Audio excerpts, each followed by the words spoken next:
brainwash your child with a very for your child. That has been a hit for the parents who have their children that are beginning school. So don't think that maybe when I start my child in the village in primary, then I will take my child in secondary when in urban centers. I don't think it might work for you well or better. Now, let me begin. To me, right from my primary, I'll speak where I started from. I had a half of it in the village, my primary, of which that primary I call it a nursery. Then afterwards, I was taken to the urban center, the one we call Kampala. All places that are mostly developed in kind of education sector. In the urban center, I studied in a private school.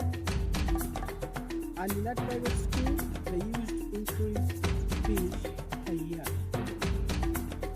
If the first year you've been paying 60, come back expecting to pay 80. That is private school.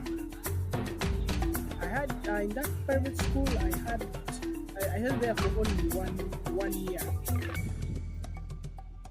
Then they changed me to a government school. That government school, it was a government-aided school where by in primary in boarding section they used to pay different amount of money. Means it was take your child in the boarding section. It was your wish. It was the parents' wish according to how the parents' pocket is standing.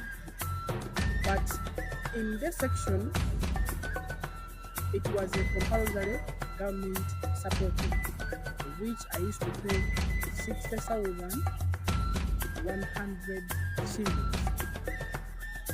And its school fees structure was constant right from primary 3 until when I completed primary 7. But there was only a slight increase in the fee structure. After completing my primary, I wanted to be a neighbor right from primary, then to be in the same school in the secondary, to be next to my home secondary, because secondary was near to my primary. Then I told my parents, you know what, I had to change the environment, so I was forced to be taken to a private school